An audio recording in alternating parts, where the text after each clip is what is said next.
Welcome back to The Big Picture. Jay Fox joining us with the Ohio News Network. Hi, Jay. Thanks for being here. Good morning. I wish we were talking about a more pleasant topic, but this is actually pretty serious. We're talking about cyclosporiasis. Cyclosporiasis. I need to look at it and read it. Yes.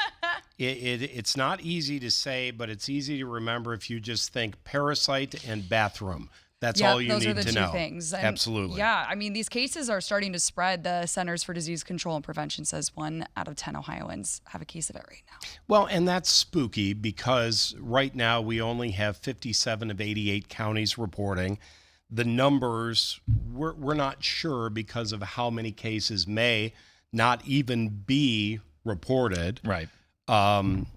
But what is confirmed is 397 cases. That's according to the Ohio Department of Health.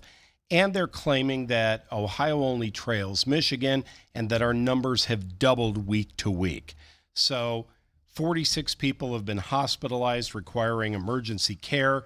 The hardest hit areas appear to be Northwest Ohio, specifically Lucas County and Wood County. But here in central Ohio, Franklin County leads the way with participation from Licking, Fairfield, Ross, Marion, Morrow, Pickaway, Union, Knox, and Crawford counties.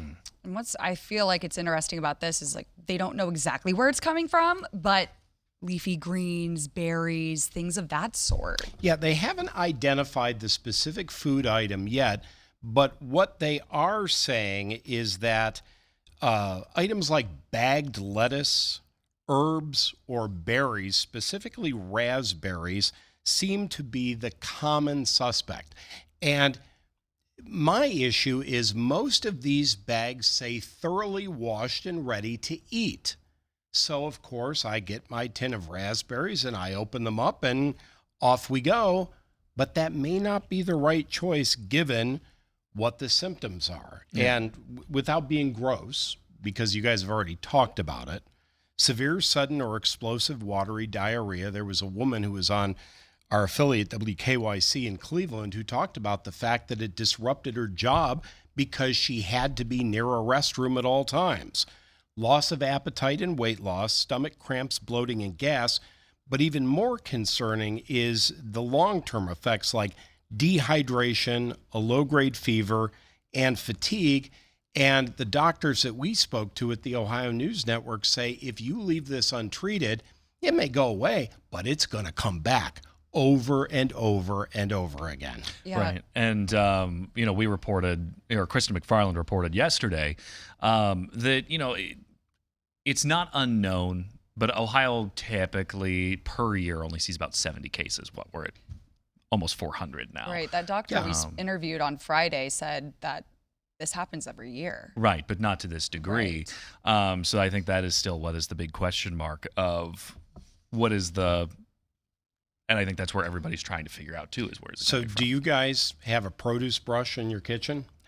I don't, but I always wash. Even if it says it's been pre-washed, I always wash on top anyway. of it. Mm-hmm. But I have seen people use like certain you can buy it at the grocery store, like produce cleaner. Oh, that spray. Yes, but I'm not sure what's in that spray. Exactly. Just rinse it off in the sink. So I just do water. Yeah, rinse it off in the sink, give it a good shake. They want you to rinse all fresh fruits and vegetables thoroughly under tap water for a couple of minutes.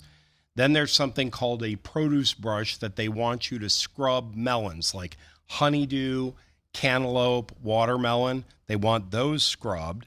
Then, and this is always advisable, you keep your fresh produce away from any raw meat that's in your refrigerator. But anytime you cut raw fruit or vegetables, they want you to put it in the refrigerator immediately. So let's have a fruit salad and leave it on the table for 5 hours. Not a good idea. But here's the rub, no pun intended. Washing produce reduces the risk but can't completely eliminate the parasite because it clings to surfaces. And then we learned today that it's not, what am I trying to say? Chlorine will not kill it. Mm. So if it's in the pool, you could get it. It's not contagious. Like if you had it, you couldn't give it to me. But if we all go to the local swimming pool and it's in the pool, we're all going to get it. Yeah, and then the other as we talked with an Ohio health physician last week about this, is that it is less severe than RSV, similar gastrointestinal problems that come along with it, but this is a parasite instead of being a virus like RSV, meaning, Right. And a doctor we heard from this morning on 10 TV News this morning is that this can be treated with antibiotics, certain other treatments, where your viruses are kind of, you just have to wait. Sure. And we talked to a doctor at Ohio Health, and what he had to say specifically is if that low-grade fever persists and you have the symptoms and then they go away, but then they come back, that is an automatic indication that something may be wrong and may need antibiotics. And amoxicillin is the one that they prescribe the most. Yeah. And I know we asked that doctor on Friday too about if pets can get it, because that was a question our producer had, and I'm attributing CBS or PBS here. They can get it, but it's extremely rare. So keep feeding your pet animal food. And we all have cats. So the solution to that problem is once a week you thoroughly wash your pet's food bowl, hot water with whatever detergent you use. And then if you have one of those fountains, you take it apart and you clean it thoroughly with bleach, wash it out, and then refill it, because that stagnant water could be a problem for your animals. Right, because the heat this time of year, you are in prime moldy, icky season for things getting stale and gross. Not to mention the fact that because it's the summertime, that means fresh fruit, and with fresh fruit comes fruit flies. Yeah. And fruit flies like water, and that's not good for our cats. Right. Or dogs. Oh my gosh. Yeah. I hope there's an end in sight for this. Right. Yes, it's called We fall. keep talking Yeah, about it's like fall, it. Come soon winter. enough. No, I know, but like, geez, I know Michigan's just really going through it right now. They're It's spreading having a there worse really bad. time than we are. I know. And part of that problem is not only is it their fruit, but also the number of waterways that they have and people in the waterways. Yeah. So be careful out there, folks.